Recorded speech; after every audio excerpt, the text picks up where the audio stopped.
Hello and welcome to another Magic the Gathering draft video. This is how to draft MTG. Today we're looking at my Phyrexia All Will Be One draft guide. We're taking a look at the mechanics, the archetypes, a pick order, and a general draft strategy for the format.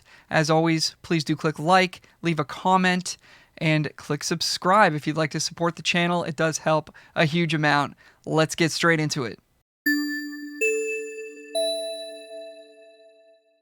We're going to start by looking at the mechanics for Phyrexia All Will Be One. The first is Proliferate, which allows us to choose any number of permanents or players with counters on them and add an additional counter of each type already there. We will most often want to proliferate poison counters on our opponents, oil counters on our own permanents, and loyalty counters on our own planeswalkers. Be careful not to proliferate opponents' oil counters and planeswalker loyalty counters by accident. In the past, Arena would suggest the best proliferate options, so just be aware of that, as it may automatically choose some good options for you and you won't actually have to click on anything. So just look out for that. Proliferate has been tacked on to cards we've seen before with no mana cost increase, which could make these cards overperformers. The next mechanic is poison counters. Players can be given poison counters, usually by creatures with the Toxic ability.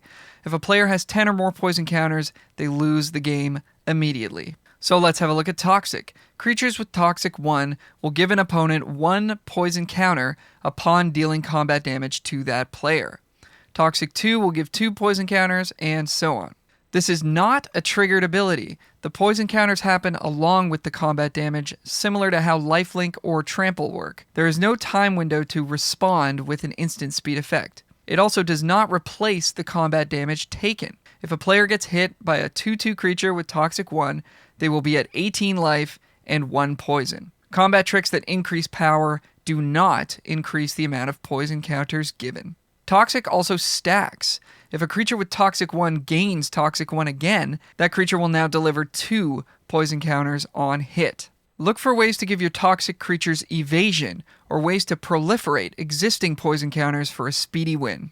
Let me know in the comments below if you are also going to have this song stuck in your head the entire way through this format. Next, we'll look at Corrupted. Corrupted cards gain extra abilities or give bonuses if an opponent has 3 or more poison counters.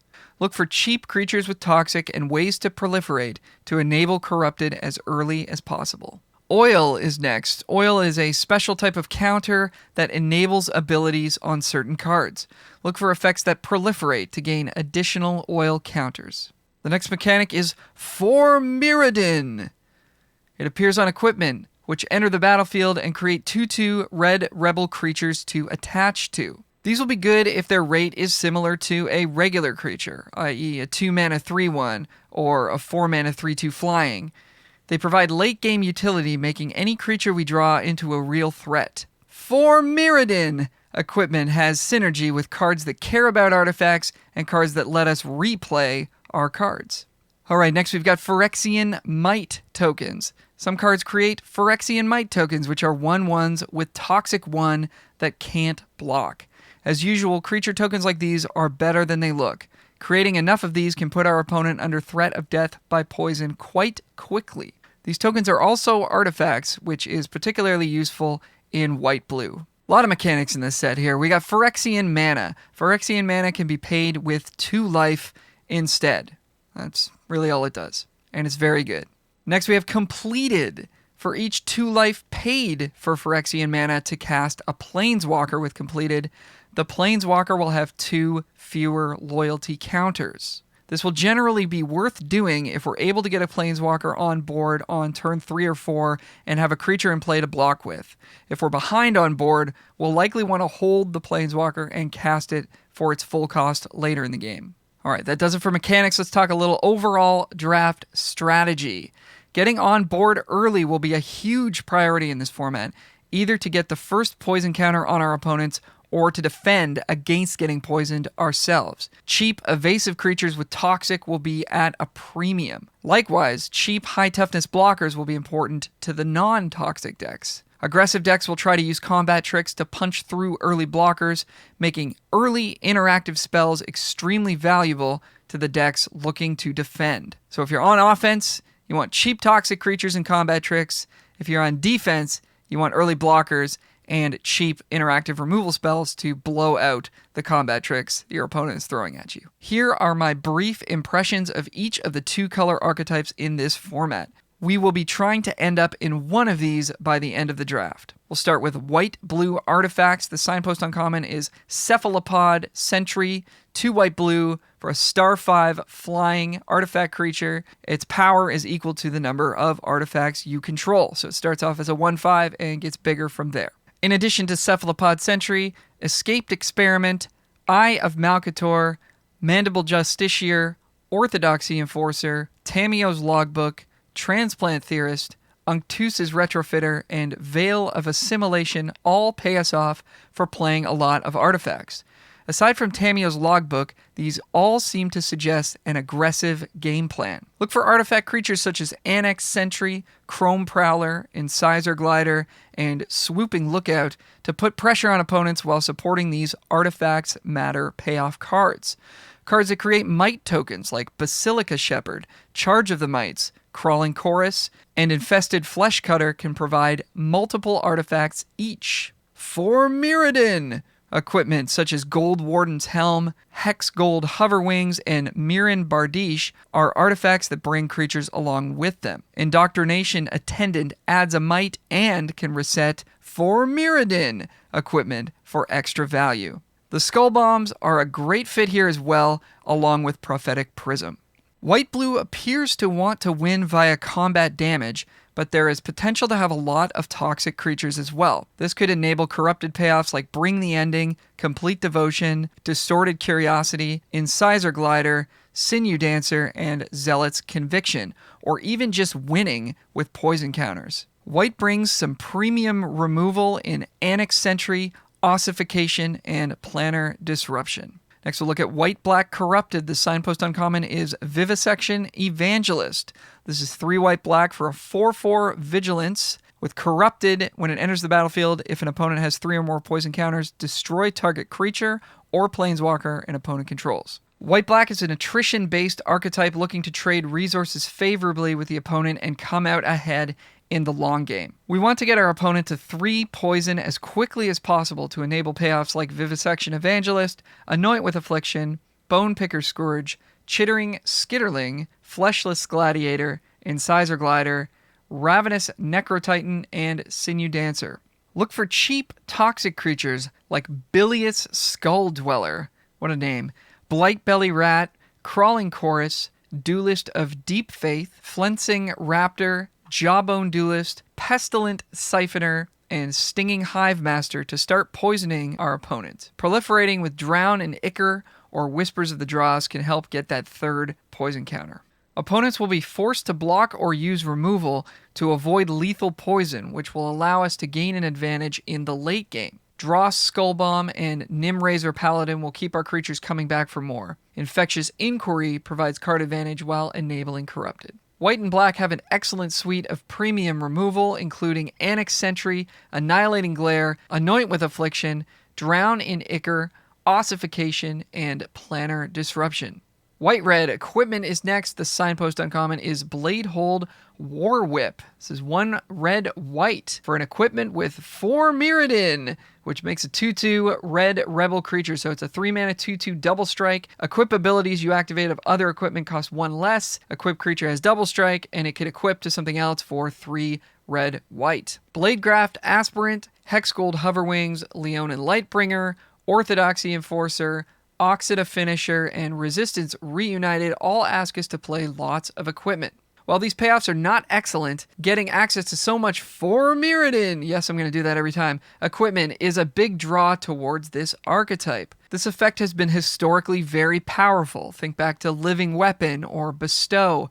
Barbed Batterfist, Bladehold War Whip, Gold Warden's Helm, Hexgold Halberd, Hexgold Hoverwings, and Volshock Splitter would all be fine rates without the ability to re-equip later in the game. Cards with equipment-friendly abilities like Bladegraft Aspirant, which has Menace, Cacophony Scamp, likes when its power is increased, Duelist of Deep Faith, First Strike, Furnace Punisher, Menace, Incisor Glider, Flying, Jawbone Duelist, Double Strike, and Toxic. Leonin Lightbringer's got Ward and gets bigger. Mandible Justiciar, Lifelink, and Swooping Lookout, Flying, and Vigilance can pressure opponents early and really get out of hand once equipped later on. Note that the Toxic ability doesn't really benefit much from equipment, aside from the creature becoming more difficult to block. Toxic and Corrupted do not appear to be high priorities for this archetype. There is a small oil sub-theme in White-Red as well. Cards like Bladed Ambassador, Exuberant Fuseling, and Furnace Strider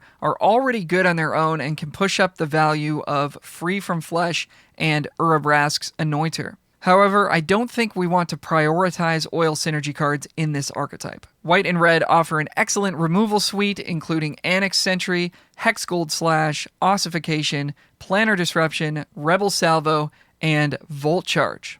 We'll go to white-green Toxic next. The signpost uncommon is Slaughter Singer.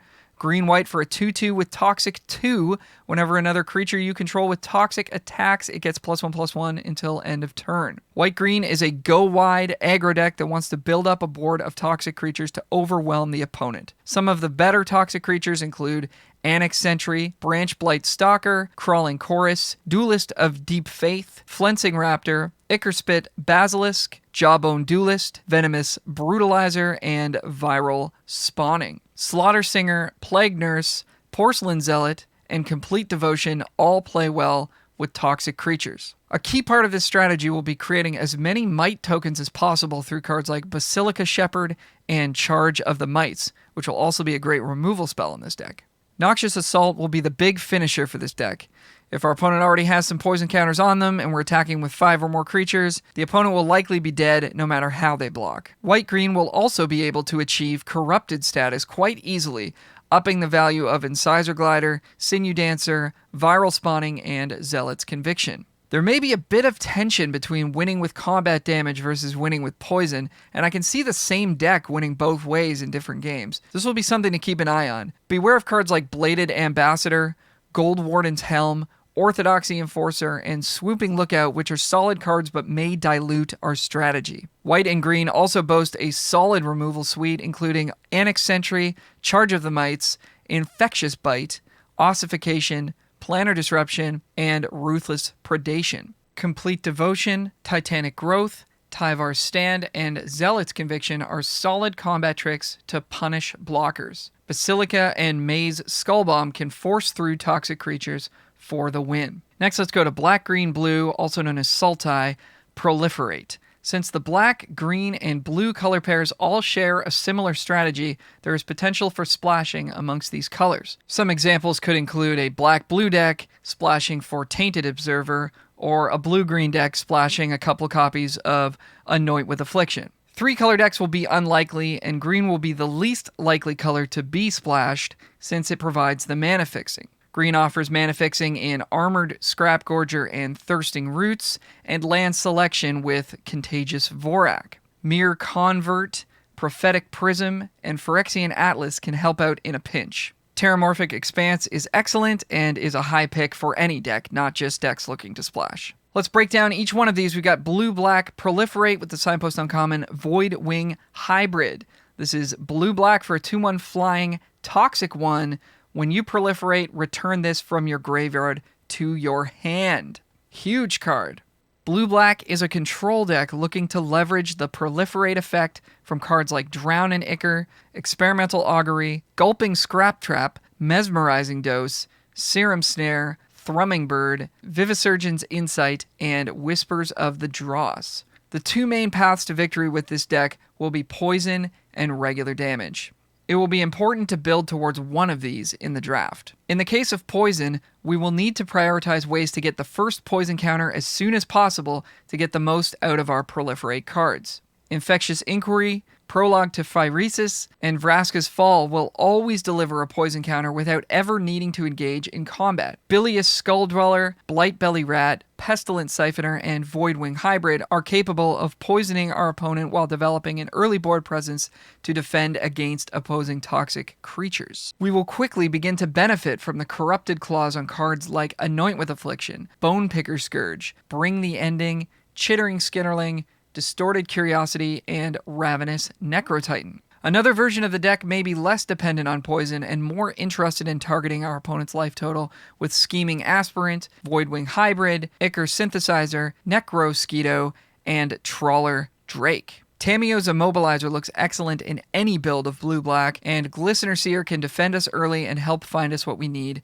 later on. Annihilating Glare, Anoint with Affliction, Drown in Ichor, and Mesmerizing Dose all serve as premium removal in this deck. Next, we'll check out blue-green Toxic-Proliferate. Signpost uncommon is Tainted Observer. 1 green-blue for a 2/3 flying Toxic 1. Whenever another creature enters the battlefield under your control, you may pay 2. If you do, proliferate. Blue-green wants to get an early poison counter on our opponent and use incidental proliferate effects to get them up to 10. Our best early enablers include Branch Blight Stalker, Tainted Observer, Prologue to Phyresis, and Infectious Bite. From there, we play a quote-unquote normal game of Magic and let proliferate from Cankerbloom, Contagious Vorak, Copper Longlegs, Expand the Sphere, Experimental Augury, Mesmerizing Dose, Tainted Observer, Thirsting Roots, Thrumming Bird, and Venomous Brutalizer do the work for us. There is a ton of proliferate in this color pair. Blue-green is short on removal, with only Infectious Bite, Mesmerizing Dose, and Ruthless Predation available. A black splash for Anoint with Affliction and Drown in Ichor will help here. And next we have black-green Toxic-Proliferate. The signpost uncommon is Necrogen Rot Priest. 2 black-green for a 1/5 Toxic 2.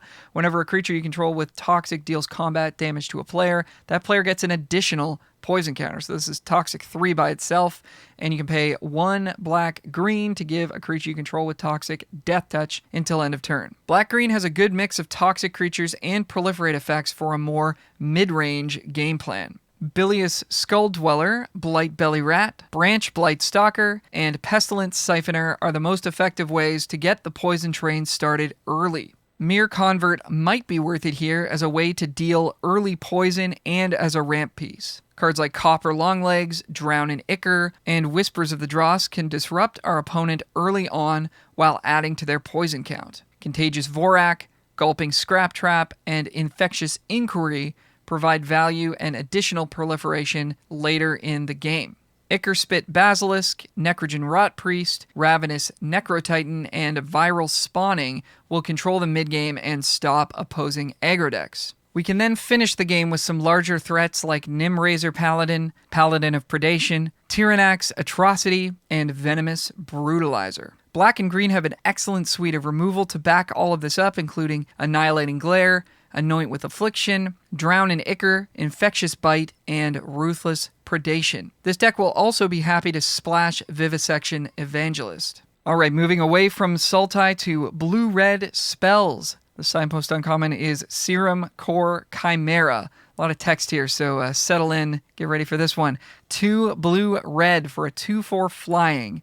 Whenever you cast a non-creature spell, put an oil counter on Serum Core Chimera. You can remove 3 oil counters from Serum Core Chimera to draw a card. Then you may discard a non-land card.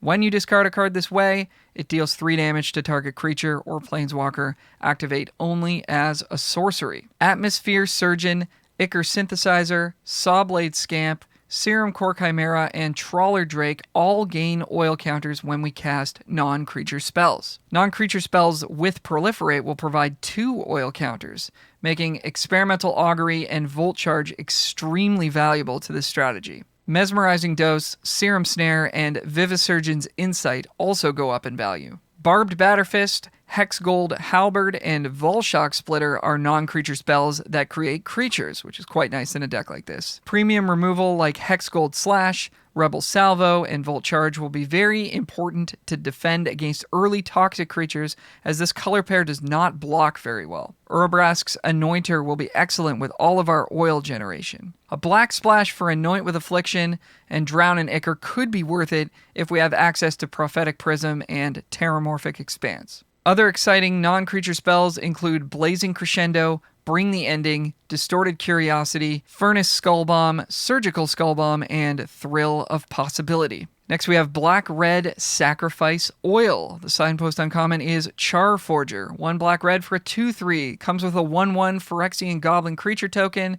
Whenever another artifact or creature you control is put into a graveyard from the battlefield, this gets an oil counter, and you can remove 3 oil counters from it to exile the top card of your library and play that card this turn. Charforger, Exuberant Fuseling, Forgehammer Centurion, Necrosquito, and Vat of Rebirth all gain oil counters whenever an artifact or creature of ours dies. This counts tokens as well. Churning Reservoir keeps the oil flowing and provides a steady supply of goblin tokens to sacrifice. Dross and Furnace Skullbomb can both be sacrificed for value. Annihilating Glare, Cutthroat Centurion, and Shrapnel Slinger all allow us to sacrifice our own artifacts and creatures. Pair any of these with Awaken the Sleeper for some good old-fashioned steal and sack fun.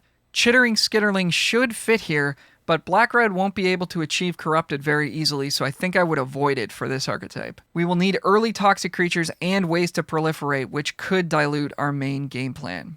Bilious Skulldweller, Blightbelly Rat, and Cacophony Scamp are all creatures we're happy to trade off in combat while benefiting from their death triggers. Testament Bearer is a solid value creature that can trade well in combat.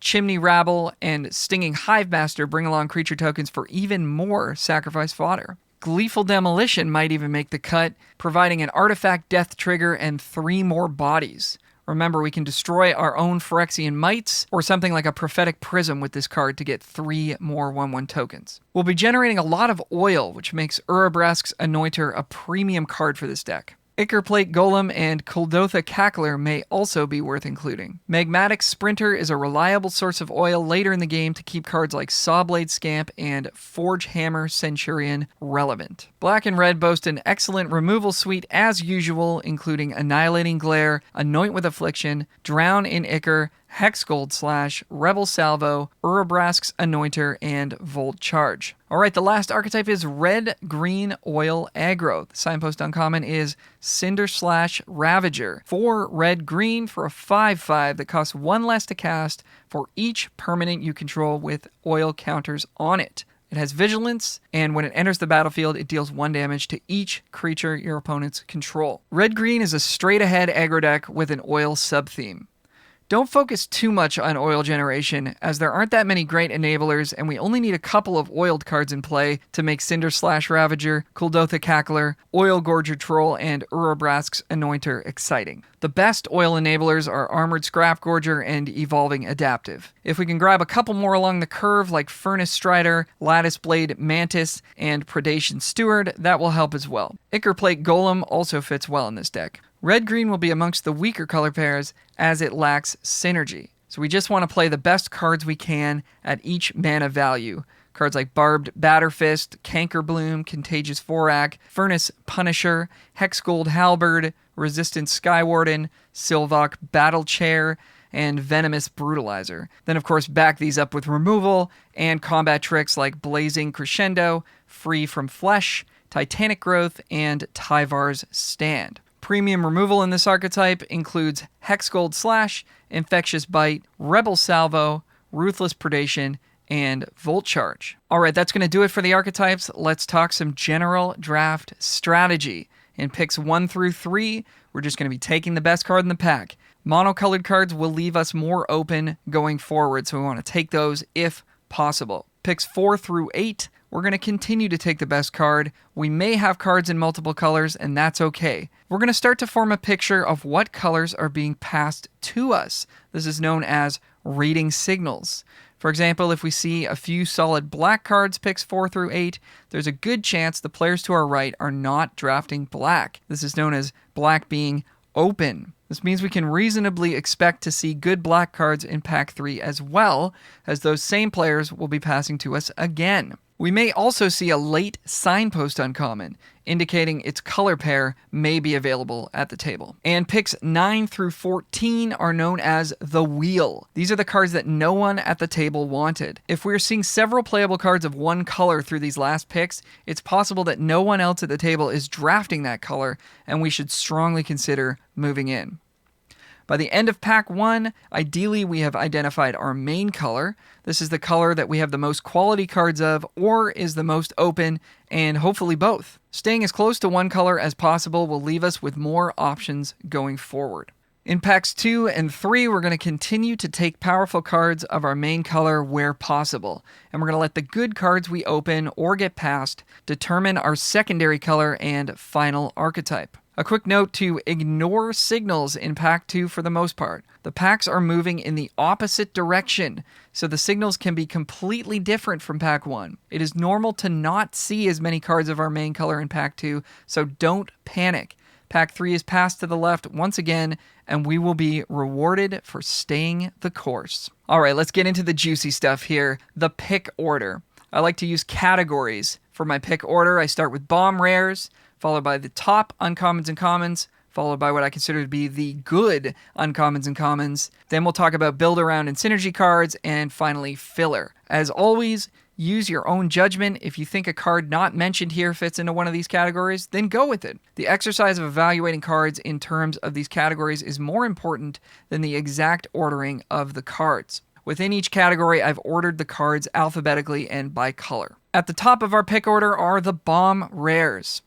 If it looks good, it probably is good. Generally speaking, the best rares are powerful, one color, and don't cost more than 6 mana. Here are a list of rares and mythics I would recommend first picking if you open them. For colorless, we just have one, Argentum Masticore. For white, we have Elish Norn, Mother of Machines, the Eternal Wanderer, Kemba, Ka Enduring, and White Sun's Twilight. In blue, we've got Blade of Shared Souls, Blue Sun's Twilight, Jace, the Perfected Mind, and Tekathal, Inquiry Dominus. In black, we've got Archfiend of the Dross, but please have some Proliferate or some way to sacrifice it so you don't lose the game. Black Sun's Twilight, Vron, Executioner Thane, and Vraska, Betrayal's Sting. In red, we've got Dragonwing Glider and Sulfum Mayhem Dominus. Green has Bloated Contaminator, Nissa, Ascended Animist, Thrun, Breaker of Silence, Tyrannax Rex, Venerated Rot Priest, and Zopandrel Hunger Dominus. Lots of good ones for green. And then in multicolor, we've got Azuri, Stalker of the Spheres, Glissa Sunslayer, Jorkadine, First Gold Warden, Kaito, Dancing Shadow, Kaya, Intangible Slayer, Luca, Bound to Ruin, Miglos, Maze Crusher, Rhea, Ivor, Bane of Bladehold, and Venser, Corpse Puppet. So if you see any of these rares, just slam them and go from there. Next are the top uncommons and commons. These have a high power level, are efficient, colorless or one color, and fit in multiple archetypes. These include the sets Premium Removal. For white, we've got Annex Sentry, Jawbone Duelist, Ossification, and Planner Disruption. Blue, only a couple here, Experimental Augury, and Thrumming Bird. Black, we have Anoint with Affliction, Drown in Ichor, and Nim Razor Paladin. Red has Hexgold Slash, Rebel Salvo, and Volt Charge. Green's got Armored Scrap Gorger, Infectious Bite, Ruthless Predation, and Venomous Brutalizer. And then in multicolor, we've got Slaughter Singer, Tainted Observer, Vivisection Evangelist, and Voidwing Hybrid, which I believe are the best of the Signpost Uncommons, and these are ones I'd be happy to first pick. Next are the good Uncommons and Commons. These are slightly less powerful and flexible than the previous group, and start to pull us towards a more specific color pair archetype. I'm hoping to take these pick 4 and beyond, but in a weaker pack I may take them earlier. We've got some colorless cards here. The Cycle of Skull Bombs, Basilica, Dross, Furnace, Maze, and Surgical. Mere Convert, Terramorphic Expanse, and the Cycle of Sphere Lands, which we actually haven't talked about yet. Autonomous Furnace, Dross Pits, Fair Basilica, Hunter Maze, and Surgical Bay. These are all pretty high picks, as they'll just make your deck better by way of including them, and they don't take up an actual spell slot. So I'd recommend taking these in a pack where there's not a clear, awesome card to take. For multicolor, we've got the rest of the Signpost Uncommons: Bladehold Warwhip, Cephalopod Sentry, Charforger, Cinder Slash Ravager, Necrogen Rot Priest, and Serum Core Chimera. In white, we've got a lot of cards here. White looks really good in this set. Basilica Shepherd, Bladed Ambassador, Charge of the Mites, Crawling Chorus, Duelist of Deep Faith, Hexgold Hoverwings, Incisor Glider, Porcelain Zealot, Swooping Lookout, and Zealot's Conviction.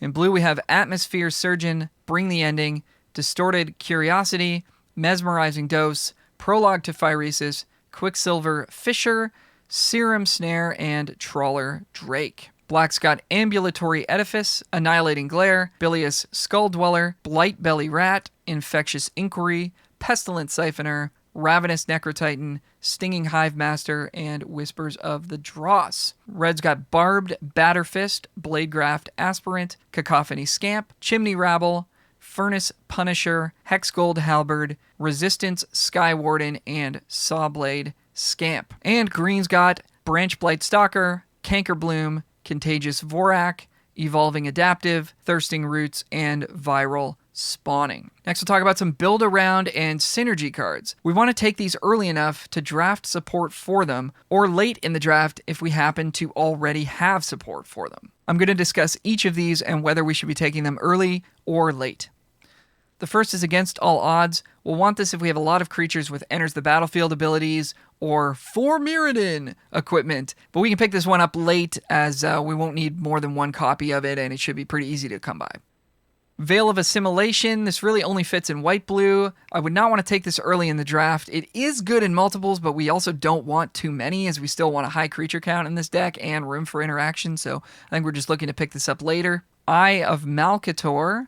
This is another late pickup. This is mostly a white-blue card with some blue-red applications. It's not very exciting, as the best it can be is a 4/4 haste, quote-unquote, on turn 4, and it essentially can never block.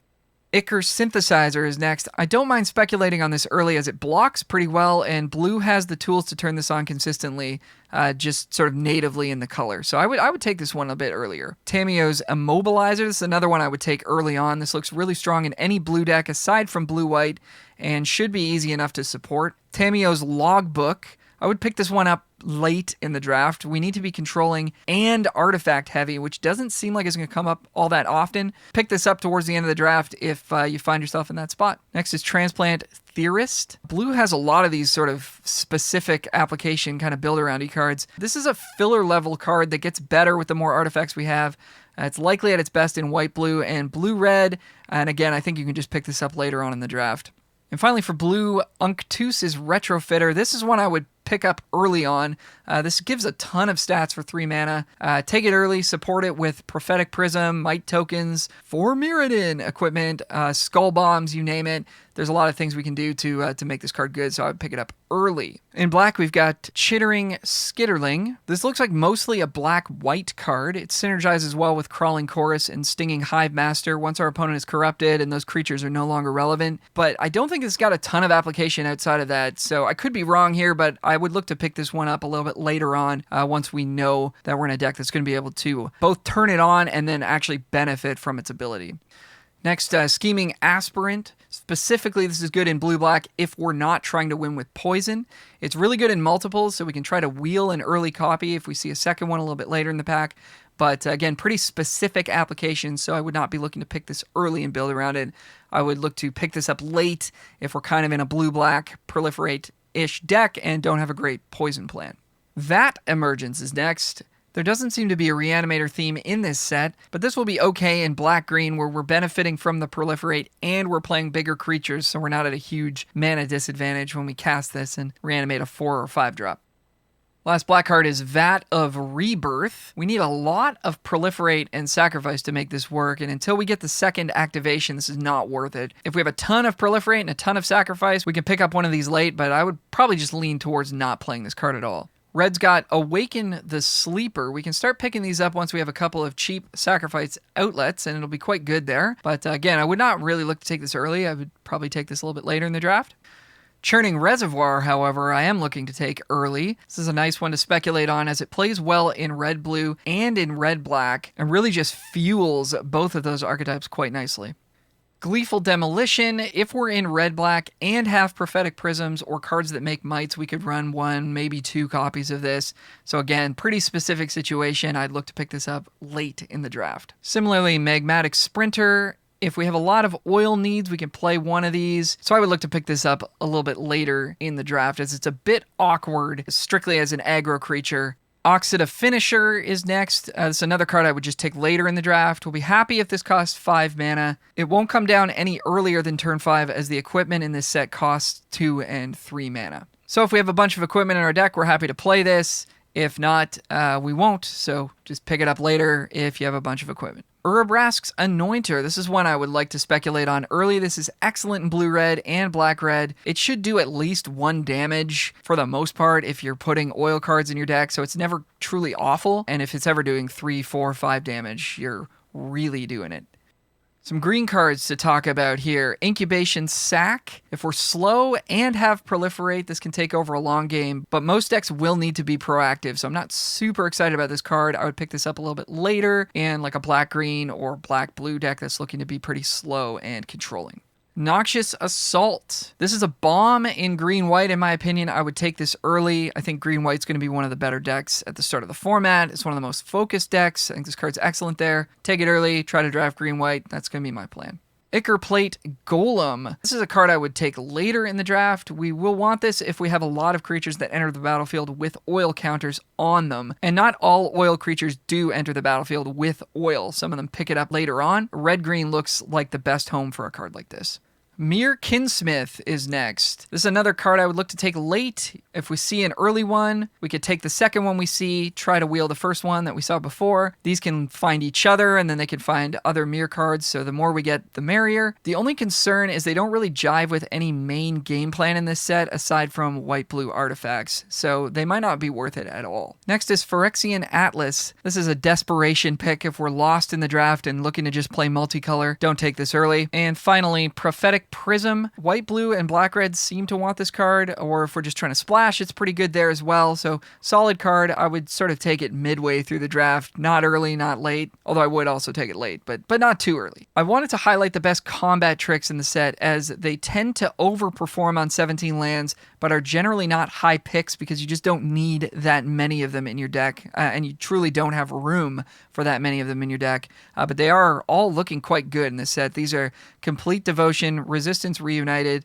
Offer Immortality, Blazing Crescendo, Free from Flesh, Titanic Growth, and Tyvar's Stand. And the next category is the filler cards. These are cards with a lower power level or more specific purpose. I'm hoping not to take these before pick 6, but they are good cards to keep track of in the first few picks as potential cards to wheel, i.e., see again in picks 9 through 14 and pick up. I'm not going to list them all here. If you want to see the full list of filler cards, you can check out my Reddit article, which is linked in the description below. But basically, if I haven't mentioned it yet, it's a filler card, and you shouldn't be taking it all that highly. Just sort of take these cards as you need them once you find yourself in a color pair and you think that they might serve a purpose in your deck. And the last cards I want to mention are just cards that I would recommend not playing. These may be useful out of the sideboard if you're playing. These may be useful out of the sideboard if you're playing best of 3, but I know most people play best of 1, so in best of 1, definitely just don't draft these, don't play them. Font of Progress just doesn't really do anything. Minor Misstep just doesn't have any real applications in Limited.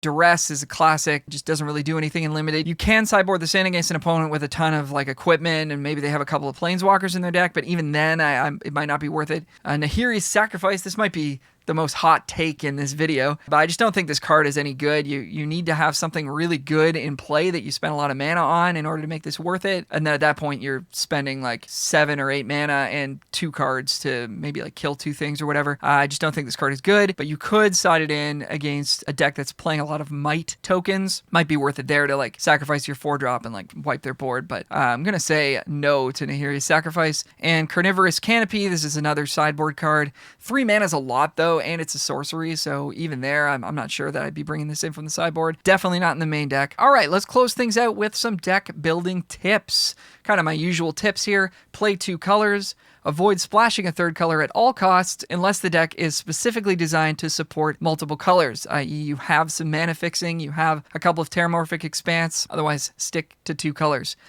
Play 17 lands. An aggro deck or a spells deck with a very low curve can play 16, but most of the time we want to be on 17.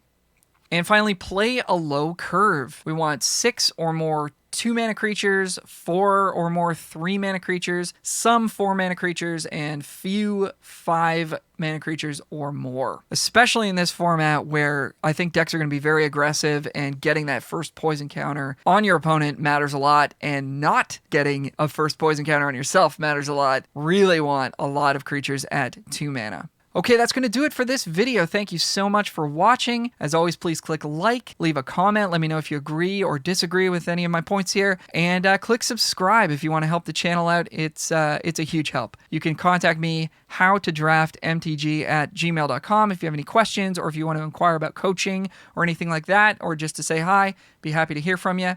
Thanks once again. Good luck in your drafts, and we will see you very soon with some more Phyrexia All Will Be One content. Bye for now.